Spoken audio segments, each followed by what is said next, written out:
السلام عليكم ورحمة الله.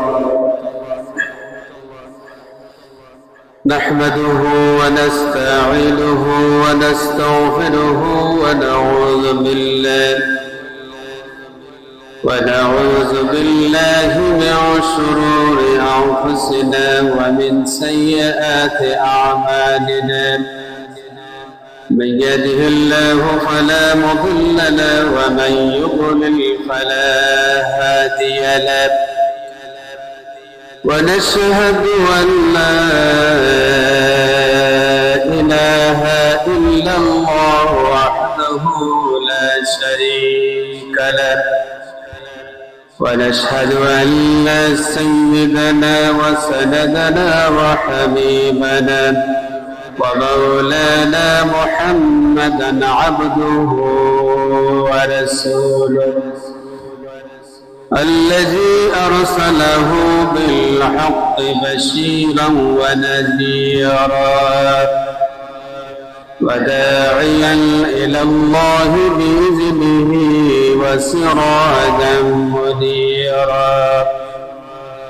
فقد قال الله تعالى في كلامه المجيد والفرقان الحميد: أعوذ بالله من الشيطان الرجيم.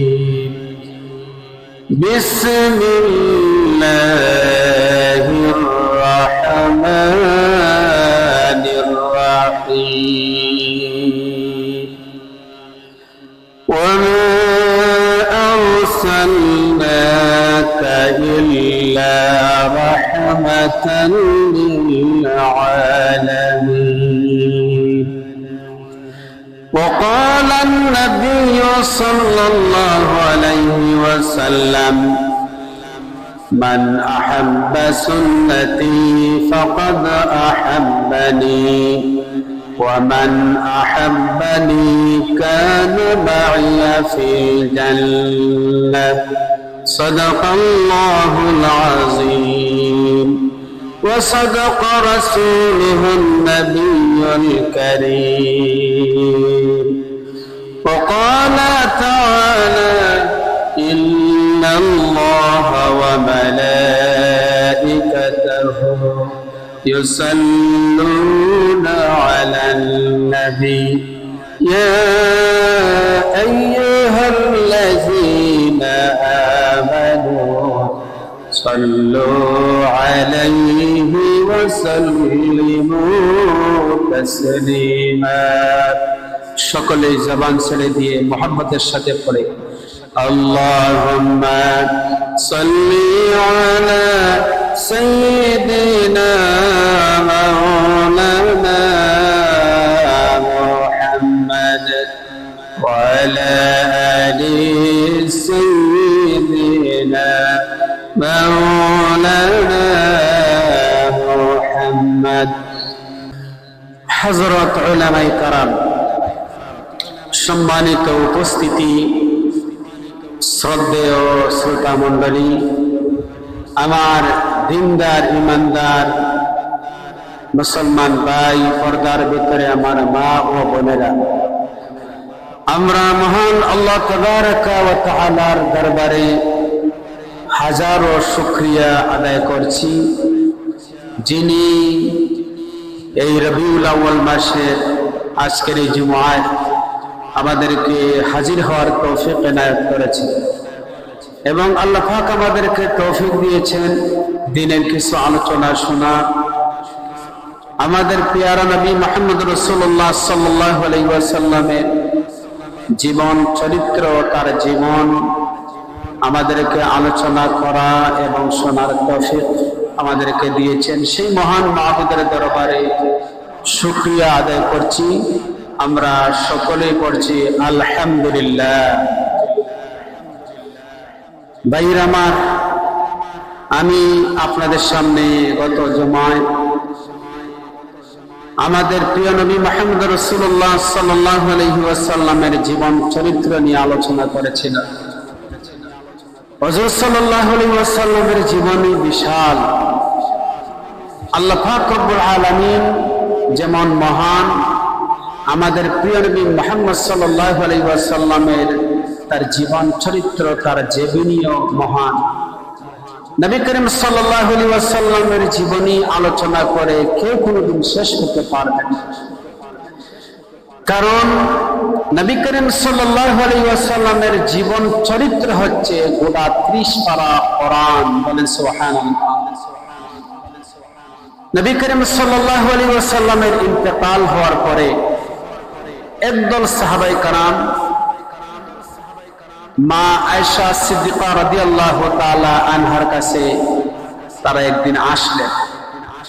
এসে মা আয়েশা সিদ্দিকা রাদিয়াল্লাহু তাআলা আনহা পর্দার ভিতরে, সাহাবীরা প্রশ্ন করলেন, আম্মা জান, রাসূল তো আমাদের কাছ থেকে বিদায় নিয়ে গেছে, রাসূল থাকলে আমরা হুজুর থেকে আমরা তার আলোচনা শুনতাম, নসিহত শুনতাম। হুজুর তো আমাদের কাছে নাই, চলে গিয়েছেন, আমাদের কাছ থেকে আমাদেরকে রেখে চলে গিয়েছেন। আমরা এসেছি আপনার কাছ থেকে রাসূলের কিছু চরিত্র মোবারক জানার জন্য। আমরা তো রাসূলের চরিত্র জানি, এরপরে আমাদের মনের সান্ত্বনার জন্য আপনার মুখ থেকে আমরা শুনতে চাই রাসূলের চরিত্রটা কিরকম ছিল। হযরত আয়েশা সিদ্দিকা রাদিয়াল্লাহু তাআলা আনহা সাহাবায়ে কেরামদেরকে বললেন, ও সাহাবীরা, আল্লাহর নবী ইন্তেকাল করেছেন, ইন্তেকালের পরে তোমরা এসেছো আমার কাছে রাসূলুল্লাহর চরিত্র জানার জন্য। হযরত আয়েশা বলেন, ও সাহাবীরা, তোমরা কি কোরআন শরীফ তেলাওয়াত করো না? তোমরা কি কোরআন পড়ো না? সাহাবীরা বললেন, আম্মা জান, আমরা কোরআন শরীফ তেলাওয়াত করি, কোরআন পড়ি, কোরআন অনুযায়ী আমরা আমল করার চেষ্টা করি। হযরত আয়েশা বলেন, ও সাহাবীরা, তোমরা যদি কোরআন শরীফ পড়ো, কোরআন তেলাওয়াত করো, কোরআন অনুযায়ী যদি তোমরা আমল করে থাকো, তাহলে তোমরা আমার কাছে আল্লাহর নবীর চরিত্র জানার জন্য কেন এসেছো? আল্লাহর নবীর চরিত্র আমি সংক্ষেপে তোমাদেরকে বলে দিব। কানা খুলুকুহুল কুরআন। আল্লাহর নবীর চরিত্র মোবারক ছিল, তার জীবনী ছিল গোটা 30 পারা কোরআনুল কারীম। বলেন সুবহানাল্লাহ। কোরআনুল কারীম হচ্ছে একটা থিওরিক্যাল গ্রন্থ, আর নবী করিম সাল্লাল্লাহু আলাইহি ওয়াসাল্লামের নবুয়তের 23 বছর হচ্ছে প্র্যাকটিক্যাল কোরআন। হযরত সাল্লাল্লাহু আলাইহি ওয়াসাল্লাম তিনি কথা দিয়া, কাজ দিয়া, আমল দিয়ে হুজুর আমাদেরকে দেখিয়ে গিয়েছেন কোরআনের বাস্তব নমুনা। ভাইরা আমার, কোরআন হচ্ছে এমন একটা কিতাব, যে কোরআন কাগজে লেখা, কলম দিয়া লেখা একখানা কোরআন, যে কোরআন কথা বলতে পারে না, হাঁটতেও পারে না। বিশ্বনবী হচ্ছেন কোরআনের বাস্তব নমুনা। যে কোরআন হাঁটতে পারেন, কথাও বলতে পারতেন, সেই মুহাম্মদ রাসূলুল্লাহ সাল্লাল্লাহু আলাইহি ওয়াসাল্লাম হচ্ছেন প্র্যাকটিক্যাল কোরআন, বাস্তব কোরআন। আল্লাহর নবীর 23 বছরের নবুয়তি জিন্দেগিতে আল্লাহর নবী নিজের মন মতো, ইচ্ছা মতো কোনো কথা বলেন নাই। বলেন সুবহানাল্লাহ। আল্লাহ পাক রব্বুল আলামিন বলেন, মা ইয়ানতিকু আনিল হাওয়া ইন হুয়া ইল্লা ওয়াহয়ুন ইউহা। আল্লাহ পাক রব্বুল আলামিন বলেন, আমার নবী তার নিজ মতো, তার ইচ্ছা মতো কোনো কথা বলেন না, নিজের ইচ্ছা মাফিক কোনো কথা আমার নবী বলেন না। আমি আমার নবীকে যা কিছু বলতে বলেছি তাই আমার নবী মানুষের সামনে পেশ করেছেন। বলেন সুবহানাল্লাহ। নবী আমার নিজের ইচ্ছা মতো কোনো একটা কথা বলেন নাই, যা বলেছেন সম্পূর্ণ কার কথা? আল্লাহর কথা। আল্লাহ পাক যা বলেছেন নবী করিম সাল্লাল্লাহু আলাইহি ওয়াসাল্লাম তাই মানুষের সামনে পেশ করেছেন। শুধু পেশ করেন নাই, নবী করিম সাল্লাল্লাহু আলাইহি ওয়াসাল্লাম তিনি প্র্যাকটিক্যালে দেখিয়ে গিয়েছেন।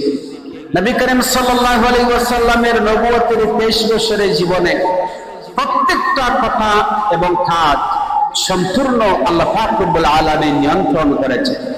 আমরা কিভাবে খাবো, আজকে খাওয়ার আদব আমাদের মাঝে নাই, আছে নিজেরা বলেন? খাওয়ার আদব আমাদের ভিতরে নাই। আমরা কিভাবে খাবো, কিভাবে পড়বো, কিভাবে ঘুমাবো, কিভাবে মানুষের সাথে কথা বলবো, কিভাবে হাঁটবো, সম্পূর্ণ সবকিছু মুহাম্মদুর রাসূলুল্লাহ সাল্লাল্লাহু আলাইহি ওয়াসাল্লাম দিকে গিয়েছে। ভাইরা আমার, দুঃখ বলার জায়গা নাই। আমরা রাসূলকে ভালোবাসি। রবিউল আউয়াল মাস এসেছে, আমাদের ভিতরে রাসূলের কত মহব্বত, কত ভালোবাসা।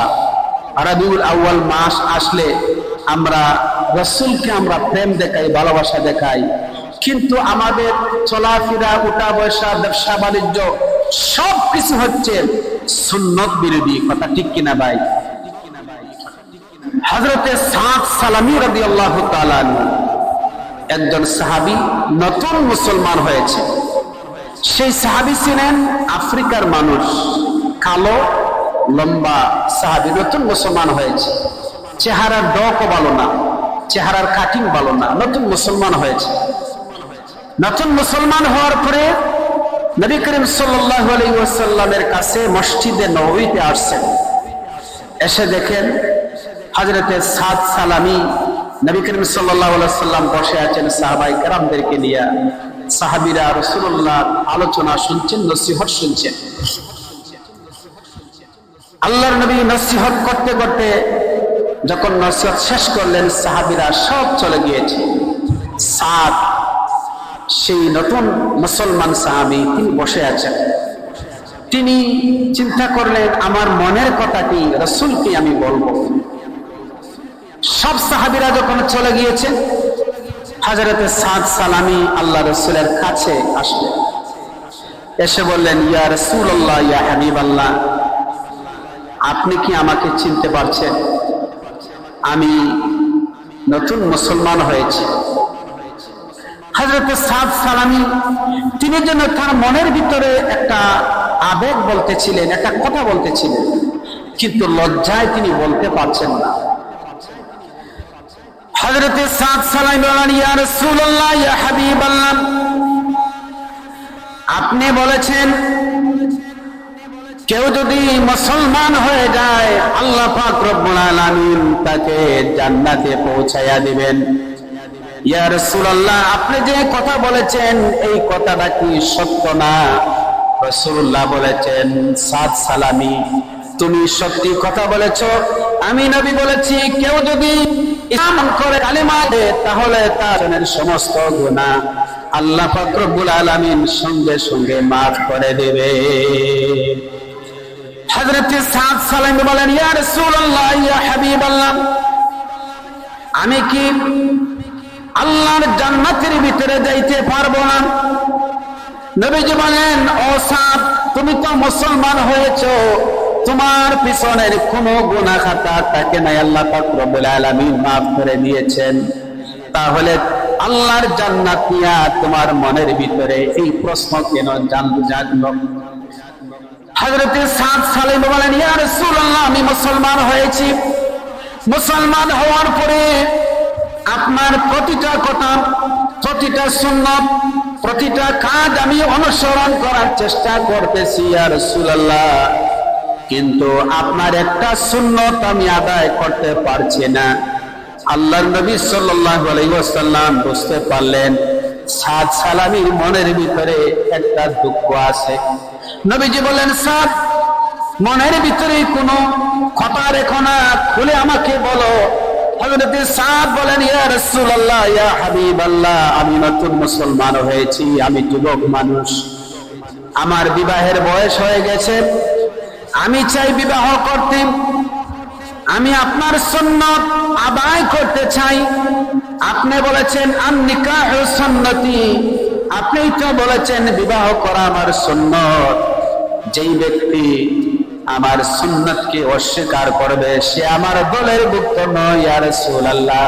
আমি মুসলমান হওয়ার পরে আমি ইচ্ছা করেছি আপনার ওই সুন্নতটা পালন করব, কিন্তু আমি মদিনার অলিতে গলিতে মদিনার মানুষের কাছে গিয়েছি একটা বিবাহের জন্য, কিন্তু আমি কালো বলে কেউ তার মেয়েকে আমার কাছে বিবাহ দিতে চায় না। ইয়া রাসূলুল্লাহ, আমার মনের ভিতরে দুঃখ, আপনার এই সুন্নতটা যদি আমি আদায় না করতে পারি আর এই অবস্থায় যদি আমি মারা যাই, ইয়া রাসূলুল্লাহ, না জানি আল্লাহর জাহান্নামের ভিতরে যাই নাকি। ইয়া রাসূলুল্লাহ, আপনি দয়া করে আমাকে একটা বিবাহের ব্যবস্থা করে দে।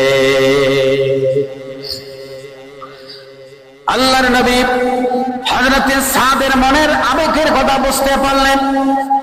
নবীজি বললেন, ও সাদ, চিন্তা করো না, যেহেতু তুমি মুসলমান হয়ে গিয়েছো, আমি নবী মুহাম্মদ রাসূলুল্লাহ সাল্লাল্লাহু আলাইহি ওয়াসাল্লাম তোমাকে আমি বিবাহের ব্যবস্থা করতেছি, একটু অপেক্ষা করো। আল্লাহর নবী সাল্লাল্লাহু আলাইহি ওয়াসাল্লাম একটা কাগজ নিয়ে আসলেন। ওই কাগজের ভিতরে মদিনার বনু সাকিব গোত্রের একজন ধনী ব্যক্তি, যেই ধনী ব্যক্তি তার অনেক সম্পদ রয়েছে, অনেক টাকা পয়সা রয়েছে, মদিনার ভিতরে ধনী মানুষ, আর তার একটা সুন্দরী মেয়ে রয়েছে।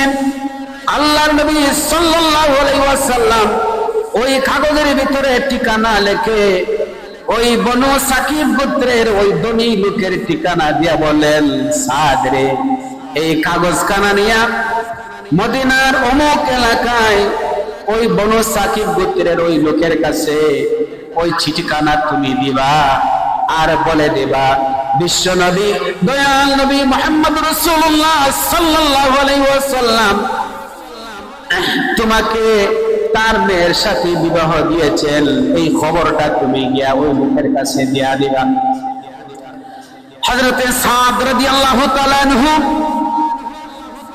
তার বিবাহের কথা শুনে অত্যন্ত আনন্দিত হয়ে গেলেন। মদিনার কোন মানুষ আমাকে তার মেয়ে বিবাহ দেয় না, এবার বিশ্বনবী মুহাম্মদ সাল্লাল্লাহু আলাইহি ওয়াসাল্লাম আমাকে বিবাহের ব্যবস্থা করেছেন, এখন তো কোন মুসলমান আমার কাছে তার মেয়ে বিয়া নিয়ে দিয়া পারবে না। বলে সুবহানাল্লাহ। হযরতে সাদ দারুণ খুশি হয়ে গেলেন। এই চিঠিখানা নিয়ে তিনি রওনা দিয়েছেন। হযরতে সাদ তিনি চলে যাবেন। তিনি যেতে যেতে বনু সাকিব গোত্রের ওই ধনী লোকের বাড়ি তিনি পেয়ে গেলেন। একজনকে জিজ্ঞাসা করলেন, বনু সাকিব গোত্রের অমুককে চিনো? একজন দেখিয়ে দিল যে ওনার বাড়ি ওইটা, বিশাল বাড়ি, আলিশান বাড়ি, ধনী মানুষ। হযরত সাদ তিনি বাড়ির ভিতরে ঢুকলেন, সালাম করলেন, নিজের পরিচয় দিলেন, আমি মুহাম্মদ সাল্লাল্লাহু আলাইহি ওয়াসাল্লামের কাছ থেকে এসেছি, একটা সুসংবাদ নিয়ে, একটা খবর নিয়ে এসেছি। হযরত সাদ তিনি বললেন, বিশ্বনবী আমাকে পাঠিয়েছেন আপনার কাছে, আপনার একটা সুন্দরী মেয়ে আছে, বিশ্বনবী বলে দিয়েছেন আপনার মেয়েকে আমার কাছে বিবাহ দেওয়ার জন্য, এই নিন চিঠি। আল্লাহু আকবার বলেন। বনু সাকিব গোত্রের এই ধনী লোকটা সাদের দিকে একবার তাকালো, সে লক্ষ্য করে দেখলো লম্বা ছেলে, কিন্তু এত কালো, চেহারার ডোকও ভালো নয়, চেহারার কাটিং ভালো নয়, আর তার সুন্দরী মেয়ে, সারা মদিনার ভিতরে সুন্দরী মেয়ে, সারা মদিনার মানুষরা, অনেক যুবকেরা তার কাছে ওই মেয়ের বিয়ে প্রস্তাব দিয়েছে, কিন্তু লোকটা সে প্রস্তাবে রাজি হয় নাই। কিন্তু এবার মুহাম্মদ সাল্লাল্লাহু আলাইহি ওয়াসাল্লাম তার কাছে পাঠিয়েছেন তার মেয়েকে ওই ছেলের কাছে বিবাহ দেওয়ার জন্য। ওই লোকটা চিন্তার মধ্যে পড়ে গেল, একবার চেয়ে দেখে তার চেহারার দিকে, আরেকবার তার মেয়ের কল্পনা করে, শেষ পর্যন্ত সে বলে দিল, তোমার কাছে আমার মেয়েকে বিবাহ দিতে পারি না, কারণ তোমার চেহারা তো ভালো না। এই মদিনার অনেক বড় বড় লোক তার ছেলে পুত্রবধূ করার জন্য আমার মেয়েকে প্রস্তাব দিয়েছে, কিন্তু আমি রাজি হই নাই, আর তোমার মতো এই কালো এই লোকটার সাথে আমার মেয়েকে বিবাহ দিব, সুতরাং মেয়ে দিবা না, তুমি চলে যাও। হযরতে সাদের মনটা দুর্বল হয়ে গেল। মুহাম্মদ সাল্লাল্লাহু আলাইহি ওয়াসাল্লাম আমাকে জামাই পছন্দ করেছেন। সাদের মনটা নরম হয়ে গেল, তার মনের ভিতরে দুঃখ আসলো। মনের ভিতরে দুঃখ নিয়ে চোখের পানি ফেলে ওই বনু সাকিব গোত্রের বাড়ি থেকে আস্তে করে রওনা দিল। ভাইরা আমার, ওই লোকটির মেয়ে সে পর্দার ভিতর থেকে হযরতে সাদ এবং তার বাবার সব কথা শুনছিল। ওই লোকটির মেয়ে পর্দার ভিতর থেকে সে সব কিছু লক্ষ্য করে দেখলো, সব কিছু শুনলো। সে ওই তার বাবা যখন ঘরের ভিতরে গেল, তার বাবাকে বলল, বাবা আমি আপনার কথা আর ওই ছেলেটির কথা সব কিছু আমি শুনেছি। ও বাবা, আপনি কি করেছেন? আপনি তো ভুল করে নিয়েছেন।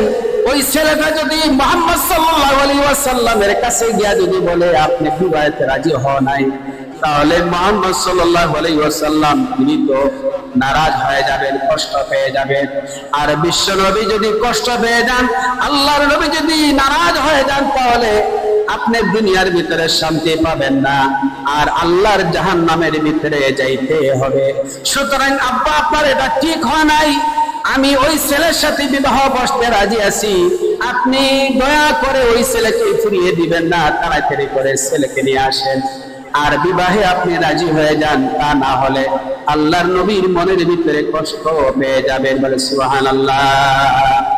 ভাইয়ের আমার, বাবা চিন্তার মধ্যে পড়ে গেল। যেহেতু মেয়ে রাজি হয়ে গিয়েছে, ভাইয়ের আমার, মেয়ে যেহেতু রাজি হয়ে গিয়েছে, এই জন্য বাবাও রাজি হয়ে গেছে। একজনকে পাঠানো, যাও ওই ছেলেকে নিয়ে আসো। সাদ রাদিয়াল্লাহু তাআলা আনহু তিনি অনেক দূরে তিনি চলে আসছেন। একজনকে পাঠানো, ওই লোকটি এসে সাদকে ডাকলো যে আপনি যার বাড়িতে এসেছিলেন বিবাহের প্রস্তাব নিয়ে, ওই লোকটা আপনাকে আবার ডাকছে। এবার সাদ মনে মনে একটা শান্তি পাইল যে মনে হয় লোকটা রাজি হয়ে গেছে। সাদ সালামি তিনি আবার চলে গেলেন বাড়িতে। বাড়িতে যাওয়ার পরে বললেন যে মুহাম্মদ সাল্লাল্লাহু আলাইহি ওয়াসাল্লাম তোমাকে জামাই হিসেবে গ্রহণ করেছেন, পছন্দ করেছেন, আমি এতে রাজি আছি। যাও তুমি বিবাহের ব্যবস্থা করো। সুবহানাল্লাহ, বিবাহের ব্যবস্থা করো। সাদ সালামি দারুণ খুশি হয়ে গেল, দৌড়ে গিয়েছে আল্লাহ রাসূলের দরবারে গিয়ে বলে, ইয়া রাসূলুল্লাহ, আপনি বিবাহের জন্য আমাকে পাঠিয়েছেন। তিনি প্রথমে রাজি হন নাই, কিন্তু এরপরে রাজি হয়ে গেছেন। সুবহানাল্লাহ। রাসূলুল্লাহ বললেন, সাদ, বিবাহের জন্য মোহর লাগবে, মোহরের কোনো কিছু রয়েছে? সাদ বললেন, ইয়া রাসূলুল্লাহ, ইয়া হাবিবাল্লাহ, আমি একদম নিঃস্ব গরীব, এই বিবাহে মোহরানা দেওয়ার মতন কোনো ব্যবস্থা আমার নাই। আল্লাহু আকবার। ভাইরা আমার, চিন্তা করেন, সাহাবায়ে কেরাম এত গরীব ছিলেন, তারা বিবাহ শাদী করেছেন, কিন্তু মোহর দেওয়ার মতো তাদের কোনো তৌফিক ছিল না, ব্যবস্থা ছিল না।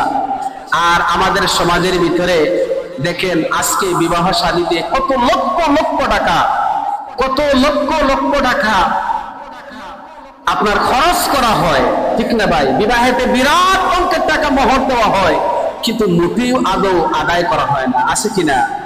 মনে রাখবেন, যে বিয়াতে বেশি খরচ হবে, অপচয় হবে, এই বিয়ার মধ্যে কোনো বরকত থাকবে না, কথা ঠিক না?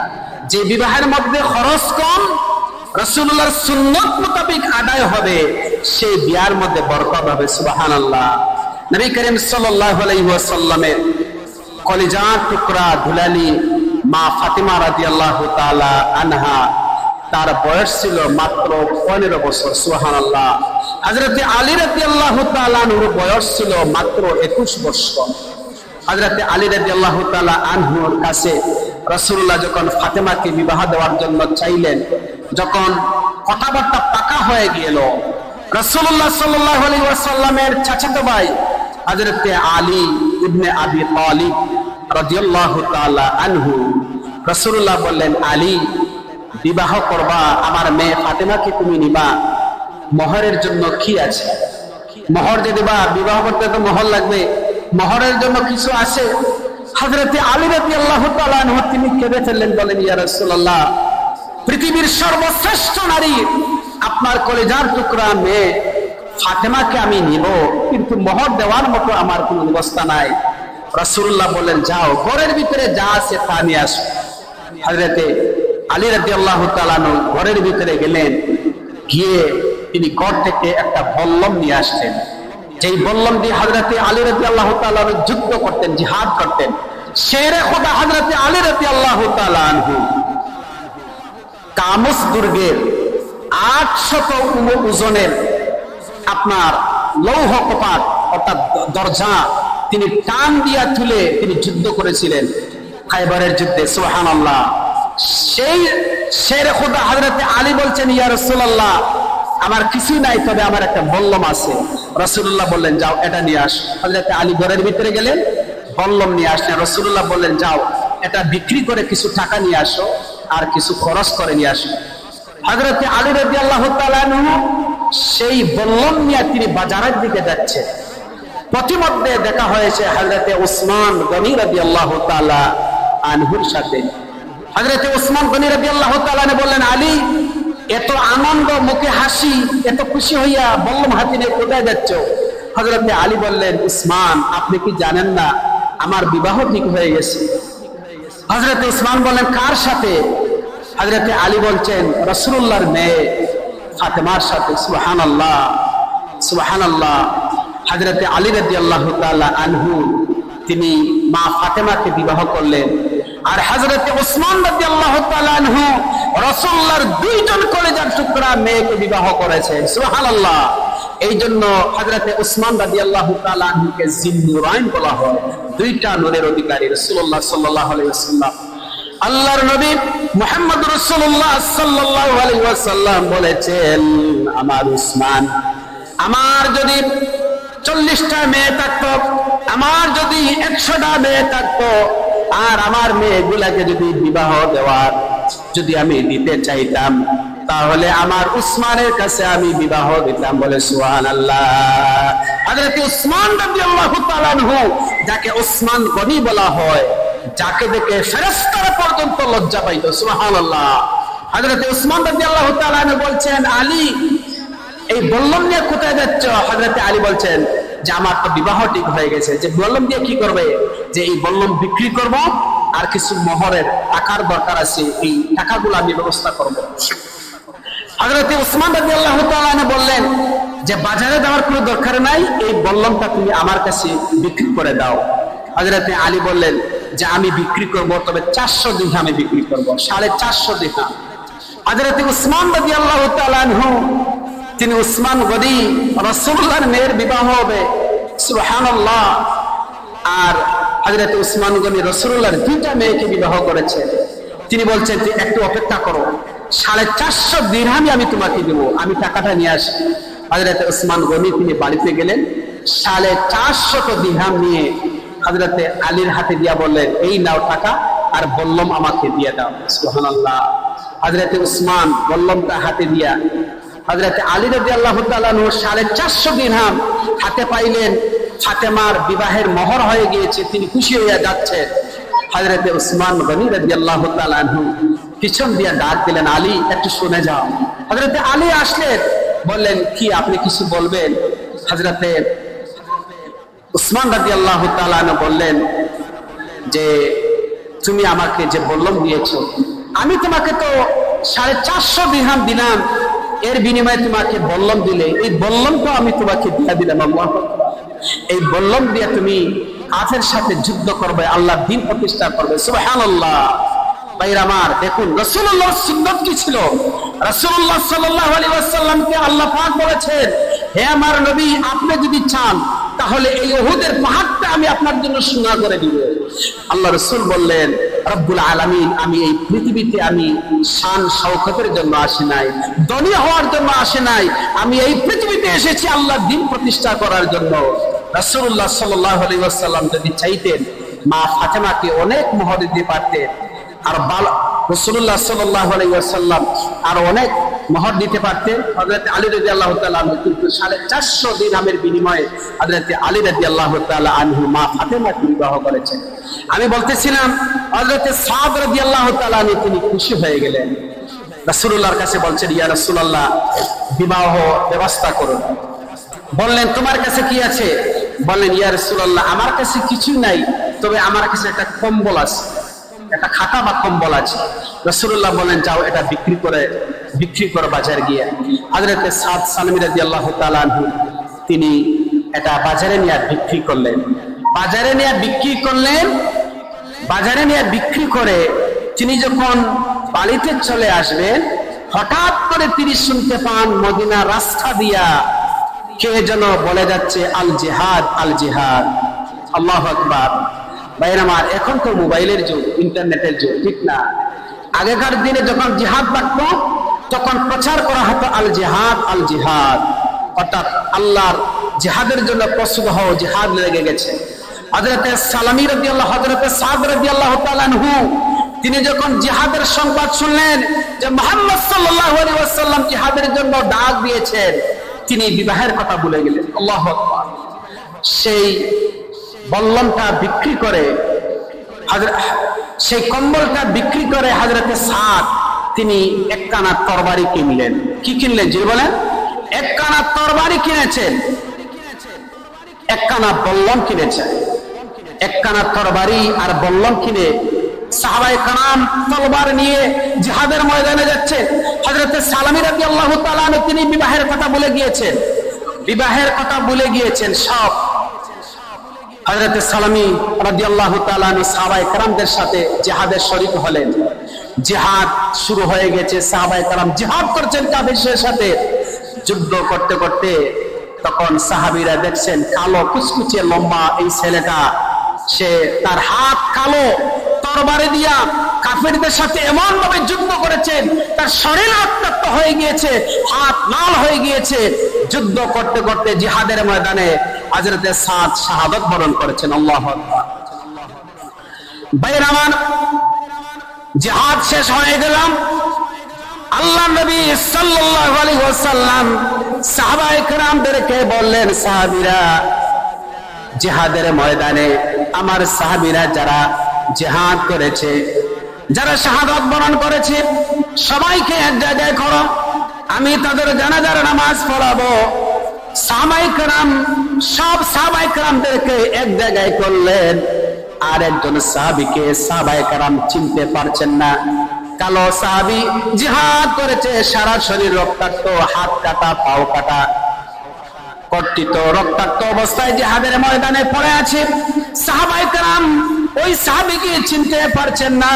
আল্লাহ নবী সাল্লাল্লাহু আলাইহি ওয়াসাল্লামের কাছে খবর দেওয়া হলো ওই সাহাবীর কথা। আল্লাহ নবী সাল্লাল্লাহু আলাইহি ওয়াসাল্লাম জিহাদের ময়দানে গিয়া দেখেন যেই সাহাবী বিবাহের জন্য আল্লাহ রাসূল সাল্লাল্লাহু আলাইহি ওয়াসাল্লাম ব্যবস্থা করেছিলেন, যেই সাহাবী বিবাহের মহারণা দেওয়ার জন্য বাজারে কম্বল বিক্রি করার জন্য গিয়েছেন, সেই সাহাবী কম্বল বিক্রি করে, সে মহারণার ব্যবস্থা না করে সে জিহাদ করার জন্য তরবারি কিনে জিহাদ করে শাহাদাত বরণ করেছে। আল্লাহর নবী সেই সাহাবের শক্তাক্ত শরীরটা দেখে রাসূলুল্লাহর চোখ থেকে দরদর করে পানি পড়ছিল, রাসূলুল্লাহ কাঁদতেছিলেন। আল্লাহ নবী সাহাবায়ে কেরামদেরকে বললেন, সাহাবীরা এই আমার সাহাবীকে তোমরা চিনতে পারছো না? এই সাহাবীর নাম হচ্ছে সাদ। সে আল্লাহর দ্বীন প্রতিষ্ঠা করার জন্য সে সময় পায় না, নতুন মুসলমান হয়েছে, সে এখন শাহাদাত বরণ করেছে। সাহাবীরা তোমরা ওই সাহাবীর জানাজার নামাজ পড়ার আগে তাকে গোসলের ব্যবস্থা করে দাও। ভাইয়েরা আমার, রাসূলুল্লাহ যখন বলেছেন গোসল দেওয়ার জন্য, হযরত জিবরাইল আলাইহিস সালাতু ওয়াস সালাম আল্লাহর পক্ষ থেকে আল্লাহ রাসূলের কাছে এসে সুসংবাদ দিলেন, ইয়া রাসূলুল্লাহ, ইয়া হাবিবাল্লাহ, এই সাদের গোসলের ব্যবস্থা করার কোনো দরকার নাই। আল্লাহ পাক রব্বুল আলামিন জান্নাতের দরজা খুলে দিয়েছেন, আপনি আকাশের দিকে তাকায়া দেখেন ওই সাহাবীর গোসল দেওয়ার জন্য জান্নাতের ভিতরে ফেরেশতারা অপেক্ষা করছে। বলেন সুবহানাল্লাহ। ভাইয়ের আমার, এই হচ্ছে ইসলাম। সাহাবায়ে কেরাম তাদের জীবন দিয়েও ইসলামকে তারা রক্ষা করেছেন, তারা রাসূলুল্লাহ সাল্লাল্লাহু আলাইহি ওয়াসাল্লামের সুন্নতকে তারা রক্ষা করেছেন। আল্লাহু আকবার। ভাইয়ের আমার, এই জন্য আমি বলতেছিলাম আমরা তো মুসলমান হিসেবে দাবি করি, ঠিক না ভাই? কিন্তু আমাদের ভিতরে সুন্নতের কোনো কদর নাই, কোনো মর্যাদা নাই। আজকে বিবাহ শাদীতে রাসূলুল্লাহর সুন্নত উঠে গিয়েছে, ঠিক না ভাই? না সুন্নত আছে? আছে, বিবাহের ভিতরে সুন্নত আছে। কি সুন্নত? আপনারা দেখবেন আক্তের সময় একটা আংটি পরানো হয়, ঠিক না? আর আগ দেওয়ার পরে এরপরে দেখবা কিছু আপনার খাজুর, দামি দামি কিছু আজওয়ার কিছু খাজুর বন্টন করে দেওয়া হয়, ঠিক না? অর্থাৎ আমরা যেন রাসূলুল্লাহকে বুঝাইতেছিলাম, ইয়া রাসূলুল্লাহ, আপনার সুন্নত বিবাহটা আমরা আদায় করলাম, দেখেন না আমরা তো খাজুর বন্টন করেছি, আর আপনার বিবাহের খুতবাটা আমরা দিয়ে দিয়েছি। আর বিবাহের ভিতরে যত কাজ আছে সব বেসুন্নতি কাজ হয়, ঠিক না ভাই? সুন্নতি কোনো কাজ হয়, আপনারা দেখবেন গায়ে হলুদ, ঠিক না? গায়ে হলুদ, তারপরে আপনার বিবাহের গেট, ঝাড়বাতি, তারপরে কত যে অনিসলামিক কাজ আজকে আমাদের সমাজের ভিতরে চলছে, তার কোনো হিসাব নাই। এই জন্য আমি আপনাদেরকে বলি, কিয়ামতের দিন আমরা আল্লাহ রাসূলের সামনে কিভাবে দাঁড়াবো, কিভাবে আমরা দাঁড়াবো? আল্লাহর নবী বলেছেন, মান আহাব্বা সুন্নতি ফামান আহাব্বানি। আল্লাহর নবী সাল্লাল্লাহু আলাইহি ওয়াসাল্লাম বলেছেন, যেই ব্যক্তি, যে উম্মত আমার একটা সুন্নতকে যে ব্যক্তি মহব্বত করবে, সে যেন আমি নবী মুহাম্মদুর রাসূলুল্লাহ সাল্লাল্লাহু আলাইহি ওয়াসাল্লামকে মহব্বত করলো।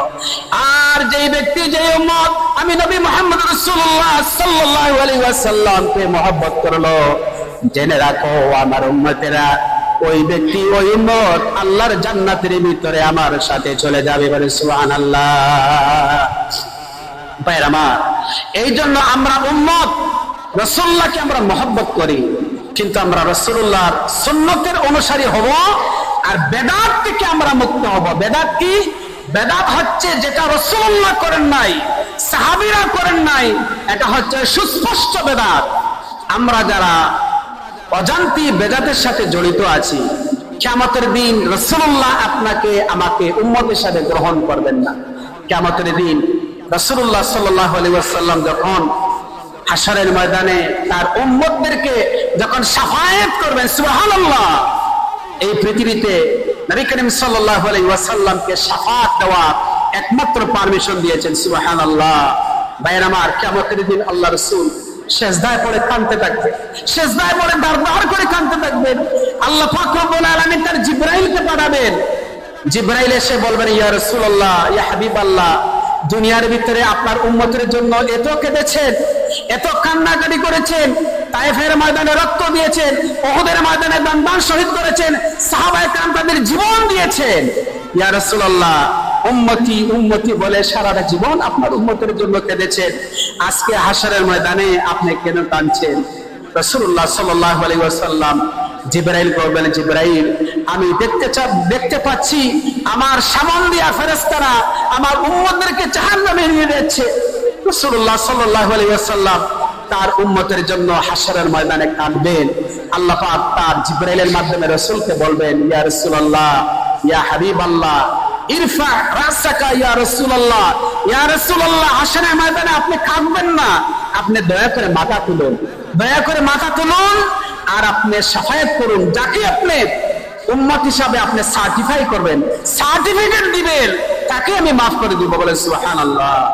কিয়ামতের দিন যদি আপনাকে আমাকে রাসূলুল্লাহ যদি উম্মত হিসাবে যদি গ্রহণ না করেন, তাহলে হাশরের ময়দানে আপনি কোথায় যাবেন? একটু চিন্তা করেন।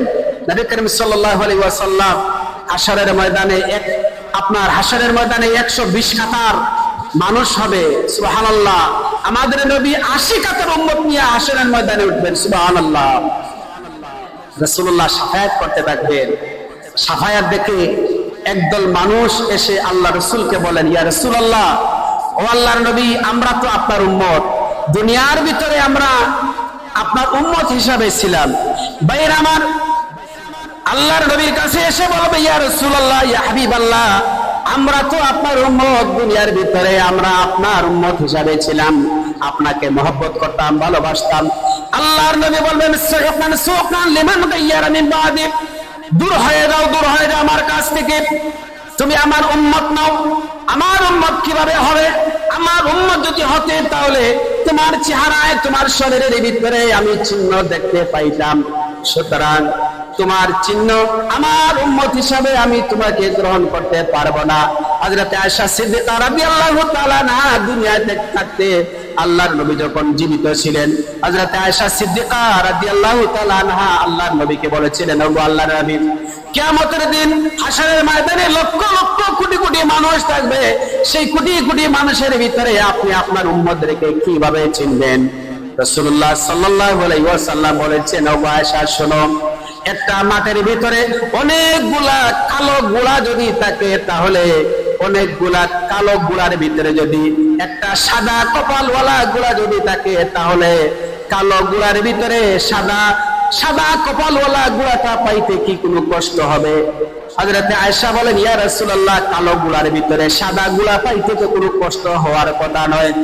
আল্লাহর নবী বলেন, আয়েশা শোনো, কিয়ামতের দিন লক্ষ কোটি কোটি উম্মতের ভিতরে আমি আমার উম্মতদেরকে চিনতে পারবো, যারা দুনিয়ার ভিতরে যারা 5 ওয়াক্ত নামাজ পড়তো, যারা নফল নামাজ পড়তো, আমার হুকুম মোতাবেক চলতো, আমার আদর্শকে যারা গ্রহণ করতো, ওরা তাদের চেহারা, তাদের শরীরের ভিতরে নূরের চমক চমকাবে।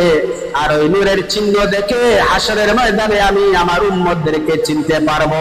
আল্লাহর নবী বলবেন, আমার কাছ থেকে দূর হয়ে যাও, দূর হয়ে যাও, তুমি আমার উম্মত নও। ভাইয়েরা আমার, আল্লাহর নবী যদি কিয়ামতের দিন আপনাকে আমাকে কাউকে যদি উম্মত হিসাবে যদি সার্টিফিকেট না করেন, আল্লাহর নবী যদি উম্মত হিসাবে না গ্রহণ করেন, তাহলে আপনি আমি আল্লাহর জান্নাতে যাওয়ার কোনো ব্যবস্থা আছে না? আপনারা বলেন, জোরে বলেন, যাওয়ার কোনো ব্যবস্থা আসেনি?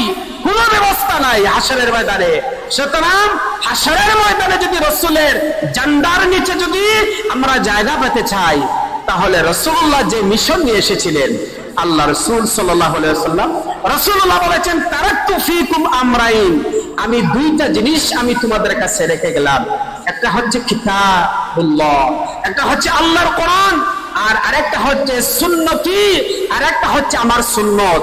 যেই ব্যক্তি আমার সুন্নতকে যারা অনুসরণ করবে, অনুকরণ করবে, এরা পৃথিবীতে কোনো সময় মার খাবে না, লাঞ্ছিত হবে না, অপমানিত হবে না। আল্লাহু আকবার বলেন।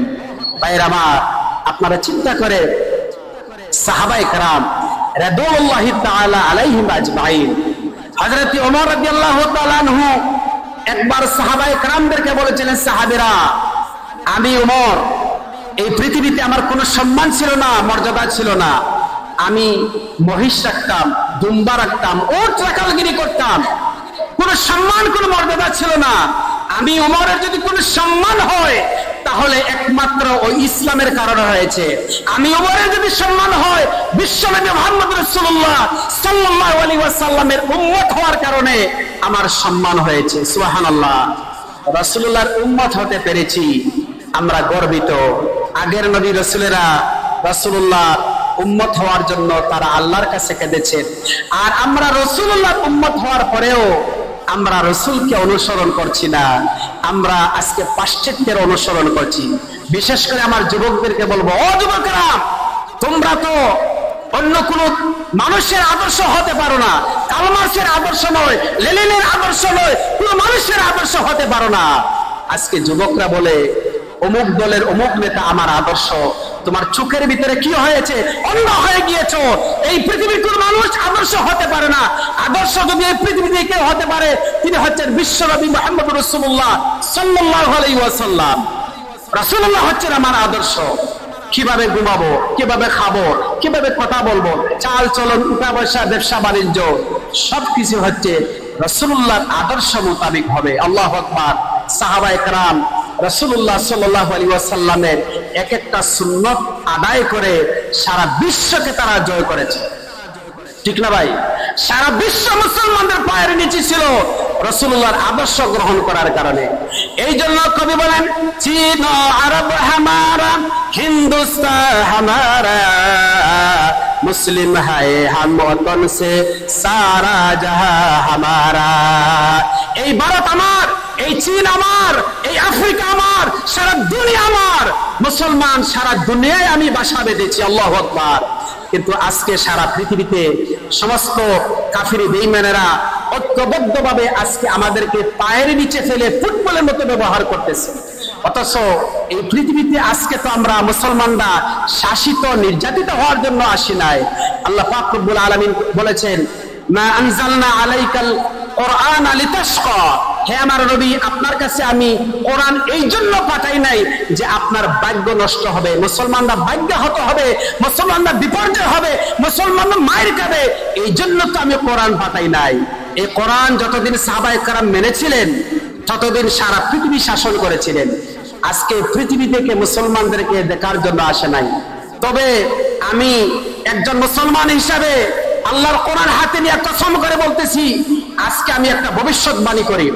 ইসলামের জাগরণ শুরু হয়েছে, বাংলাদেশ থেকে শুরু হয়েছে, আজকে পৃথিবীর বিভিন্ন দেশ থেকে ইসলামের জাগরণ শুরু হয়েছে। টুডো অক্টোবর আমাদের পার্শ্ববর্তী দেশ ভারত, যেই দেশটা মুসলমানদেরকে জ্বালিয়ে জেলে শেষ করেছে, মুসলমানদের মসজিদকে ধ্বংস করেছে, আপনাদেরকে আমি ভবিষ্যৎবাণী করে যাই, এবার ভারতের পালা। ভারত টুকরা টুকরা হবে ইনশাআল্লাহ, আজ হোক কাল হোক। কারণ এই ভারত মুসলমানদের মসজিদ তারা ভেঙেছে, মুসলমানদেরকে তারা জুলুম এবং হত্যা করতেছে। কথাটা হাসা হইলাম না মিশা হইল, আপনারা বলেন এ কথাটা বিশ্বাস করবেন, কারণ এটাই ইসলাম বলতেছি। আল্লাহু আকবার। এই জন্য আমাদের উচিত হবে আমরা আমাদের আদর্শকে, রাসূলুল্লাহর আদর্শকে আমরা ধরে রাখা। রাসূলুল্লাহর সুন্নাত থেকে আপনারা চলে যাবেন না, তাহলে বিপর্যয় চলে আসবে। আজকে আমার ঘরে সুন্নত নাই, আজকে আমার মসজিদের সুন্নত নাই, ঠিক না? মসজিদের সুন্নত আছে, লাইন ফাও দিয়ে ঢোকা, ঠিক না ভাই, আর বাম ফাও দিয়ে বাইরা, কিন্তু ঘরের ভিতরে কোনো সুন্নত নাই। এই জন্য দেখবা স্বামী স্ত্রীর ভিতরে কোনো মিল মহব্বত নাই, সমাজের ভিতরে সুন্নত নাই, এই জন্য দেখবা সমাজের ভিতরে শান্তি নাই। যদি প্রত্যেকটা জায়গায় শান্তি পেতে চাই, তাহলে সুন্নতের বিকল্প নাই, রাসূলুল্লাহর সুন্নতের অনুসরণ ছাড়া কোনো বিকল্প নাই। যাই হোক, আমি আপনাদের কাছে এতগুলা কথা বললাম, আমরা যেন আল্লাহ রাসূলকে মহব্বত করে ভালোবাসি। পরিশেষে আমি বলবো আমার মসজিদের কথা, ঠিক না ভাই? মসজিদের যে বিষয়টা আমি বলতে চাই, আপনাদেরকে একটু স্মরণ করে দিতে চাই। আমাদের সাদ করতে গিয়ে আমরা অনেক মসজিদ কমিটি অনেক ঋণে আছে, অনেক টাকা ঋণে আছে। মোটামুটি এখন ঋণ একটু চাপ দিতেছে, আমরা ভয় পাবো না। আমরা যেহেতু সাদ করে ফেলেছি, সুতরাং এই ঋণটা আমরা মারবো। আমরা সবাই আমরা পার্সোনাল হিসাবে যার যতটুকু তৌফিক আছে, অথবা যার আত্মীয় স্বজন আছে, অনেক বন্ধু বান্ধব আছে, আপনারা একটু স্মরণ করাইয়া আর তাদেরকে একটু দৌড়াইয়া আমরা মসজিদ কমিটির কাছে আপনারা দিবেন।